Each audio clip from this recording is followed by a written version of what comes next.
Welcome back, ladies and gentlemen. Recently, the Minister of Foreign Affairs, Sama Shukri, attended the graduation ceremony of 2 batches of diplomatic attaches, and they were named after Ambassador Moushira Khattab and Ambassador Munir Zahran. And today, I am delighted and honored to be joined over the telephone by Her Excellency, Madam Ambassador Moushira Khattab, the former Minister of Family and Population, amongst, of course, a range of other titles and positions. A very good afternoon to you, Madam Ambassador. Good afternoon, and thank you for having me. Thank you so much for joining us, Madam Ambassador. Now, first and foremost, we'd like to congratulate you. How do you feel about the new batch of diplomatic attaches named right after you? I feel elated. Yes. I feel honored. This is the best thing, I joined the Ministry of Foreign Affairs immediately after graduation. Yes. My induction into the world of foreign affairs began at the Diplomatic Institute. I have learned many valuable lessons. I gained experience and mentorship at the hands of diplomatic icons. And this was only the tip of the iceberg of my journey through the ranks and file of the Ministry of Foreign Affairs, and also when I shifted to the field of human development. Yes. The experiences and insights that I learned through my diplomatic experience were great assets that helped me achieve what I achieved outside the Ministry of Foreign Affairs. So I'm really honored. Absolutely. And I have in mind a plan for this group that is named after me. I intend to really work with them. I am a regular lecturer at the Diplomatic Institute. Right. And I'm going to meet them, and we're going to work together. That's absolutely fantastic. Madam Ambassador, a quick question. How many, was there a substantial amount of women that were amongst these graduates? Yes, quite a number. And I want to tell you that now at the Ministry of Foreign Affairs, there is absolutely no discrimination against women. The new entrants are chosen according to their qualifications. Yes. Posting of diplomats abroad, be it at the ambassadorial level or junior levels or whatever, is based only on qualifications. And I was very impressed to see the diversity of the disciplines of the new entrants, because it's very important for a diplomat to be aware of real life. Yes. Some Absolutely. people think that diplomacy is an ivory tower. No, a diplomat serves his country abroad. So he must be aware of everything that happens at his country as well as what happens abroad. Absolutely. Madam Ambassador, let me ask you, as a woman and a pioneer in your field, tell me, what advice would you give women who are hoping to seek new opportunities and enter challenging new fields? Well, I just want them to be sure of themselves, sure of their power, their strength, and women are capable of doing multiple things at the same time. Absolutely. And working hard pays off. And the only disadvantage is that, and I hope this will disappear soon, women usually start from below zero. You have to prove yourself, because there is a perception that leads to taking women lightly. So you really have to work very hard to prove yourself and remove this stereotyping. Yes. But women are strong, they are capable, they are achievers, and they've proven themselves. Right now in Egypt, women really are gaining every day. And now we have a constitution that gives women unprecedented rights. We have a president who is fully supportive of women. So I think we need to keep on working as hard as we are. Yes. Madam Ambassador, you mentioned, of course, the issue of the Constitution. Speaking about legislations, how do you see legislation and laws changing in order to protect the rights of women and enable them, not just in political or economic fields, but also in the social sphere? Let me tell you, in general, our laws are good, but laws alone are not enough. You need a culture that supports the implementation of the law, and this is a long journey. Yes. It requires building the capacity of all professionals working in implementing the law, judges, lawyers, social workers, teachers, media. We need to really remove this stereotyping and treat every person according to his or her capabilities. We still have some laws that are discriminatory against women, and these laws are, if I may exaggerate a bit, and I can say solely in the field of personal status law.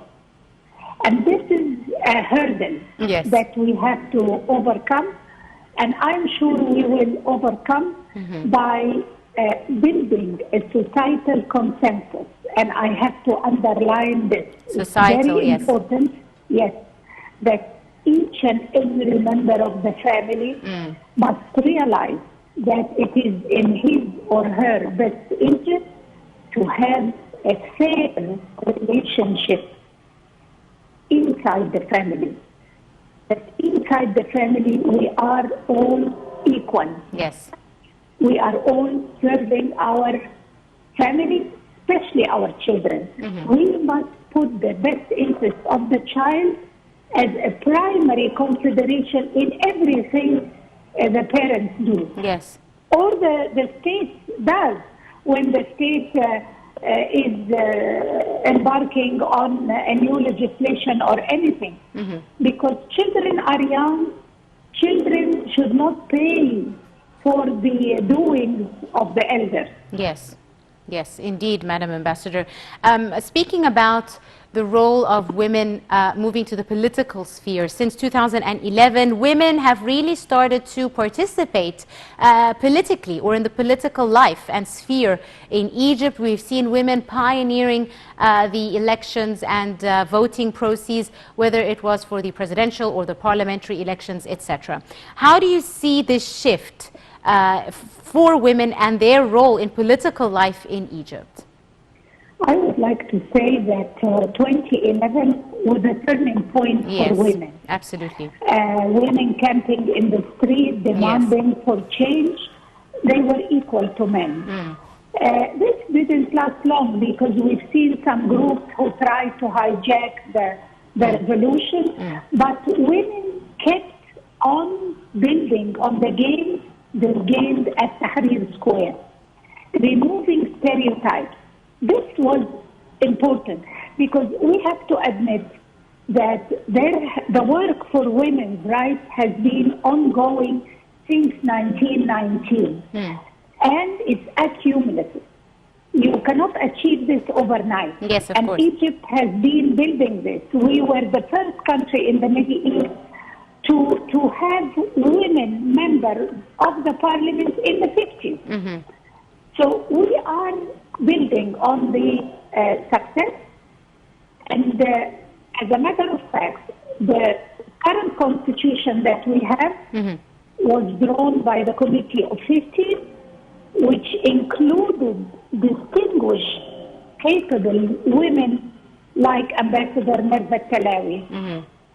And with the input of such great women, we were able to have a constitution that truly treats women as equal. Absolutely. Now, with the new parliament, with its two chambers, we've reached more than what the constitution stipulates for. The constitution mentions 25%. Now we are 27%. Which is good, but not good enough. We have to keep on. But I'm very happy to see the current composition of the parliament.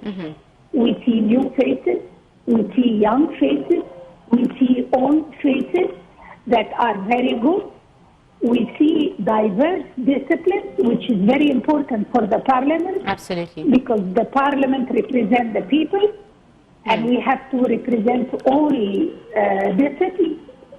disciplines and interests. Yes. So I'm very optimistic about the composition of the new parliament with its two parts, and I'm very proud of the president or the speaker, Judge Al-Jabali. Yes. Really, I'm proud to see our parliament where it should, a place full of respect and, eminence. Indeed, indeed. So we need to work on implementing the constitution. This is the task of the parliament. Yes. Now, to start discussing laws that implement the constitution.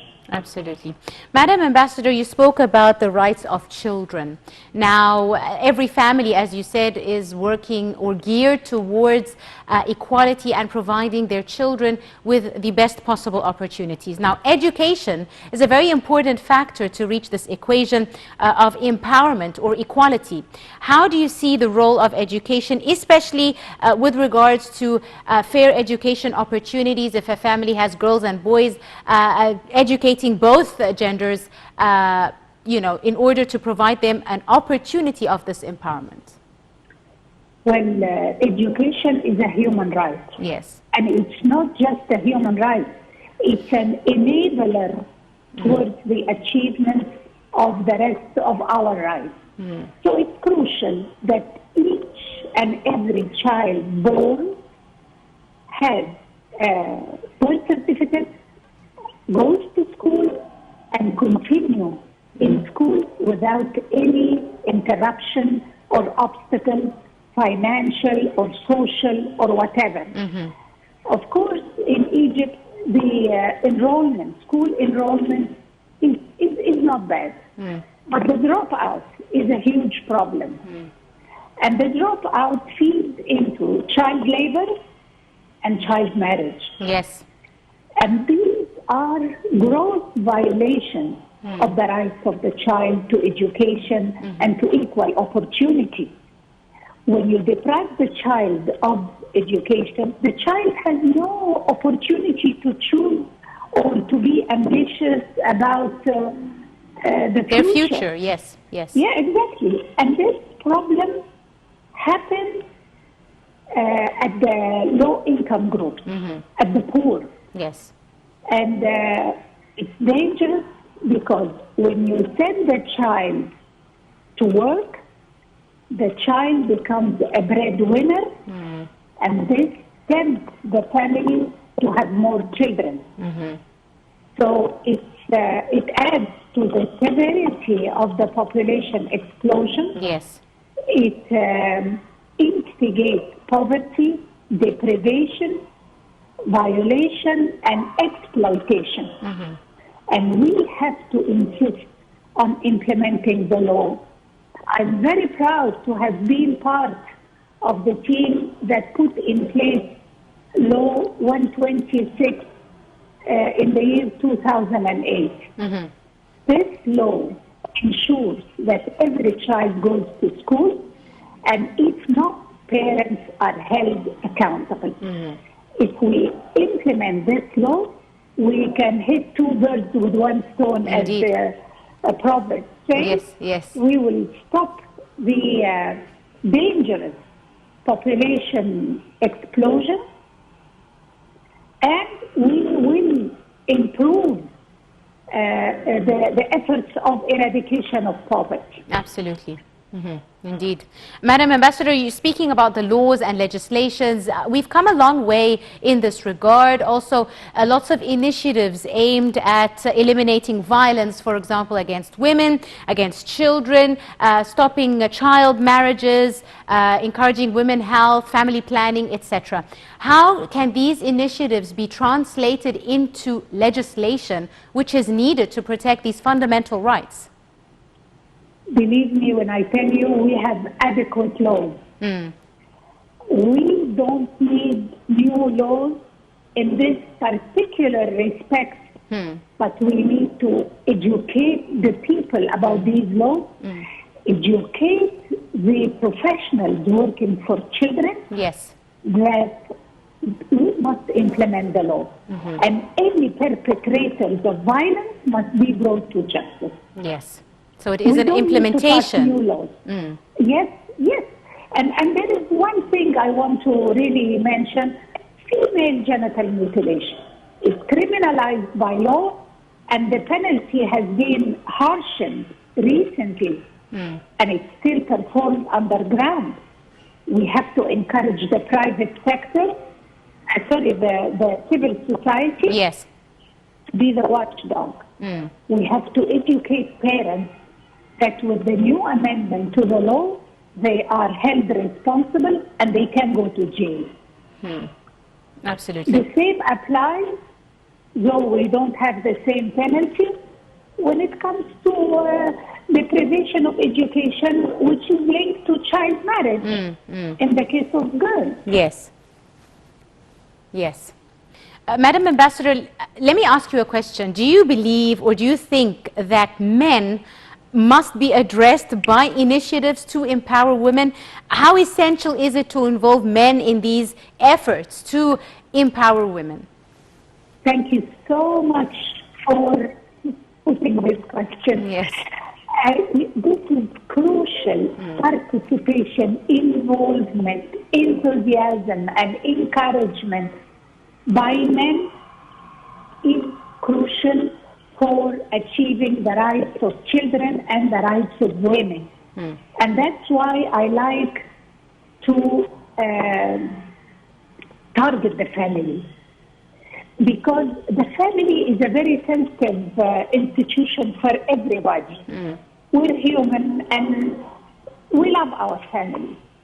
So when you address women's rights, you have to tell men that it is in their interest that women are treated fairly and enjoy their constitutional rights. That it is not a zero-sum game between men and women. When women enjoying their rights will not come at the expense of men. To the contrary, it will help men, it will serve men. So it's not a zero-sum game. We all stand to benefit, but we need to know, we need to learn the benefits. And I think we're heading in the right direction. There is more awareness now, and if you look at the younger generation, they're working together. Parental responsibility is a joint responsibility between the man and the woman. We're heading in the right direction, and we have the political will, which is very important. We just need to be more transparent with our problems. We need to talk about our problems. Because if you have a problem and you don't talk about it, you will not find a solution to it. And you will not win the support of others who can help you overcome any obstacles. And I'm happy. I see the National Council for Women working very hard. Dr. Maya Mursi is really working day and night, and they are lucky to have the support of the president. He's 100% behind them. So this is a historical opportunity that we have to really benefit from. Or seize the opportunity. Absolutely. Your Excellency, Ambassador Moushira Khattab, former Minister of Family and Population, I'd like to thank you very, very much. It was an absolute pleasure and honor to have you with us here this afternoon on today's edition of Cairo Local Time. Thank you so much, ma'am. And thank you very, very much, Madam Ambassador. Ladies and gentlemen, that's all the time we have for today's edition. We do hope you have enjoyed it today on Cairo Local Time. You're in the company of myself and Meher, and of course from my wonderful editor-in-chief, Sahar Higazi. We'd like to thank you very much for joining us and have a very good evening. Goodbye.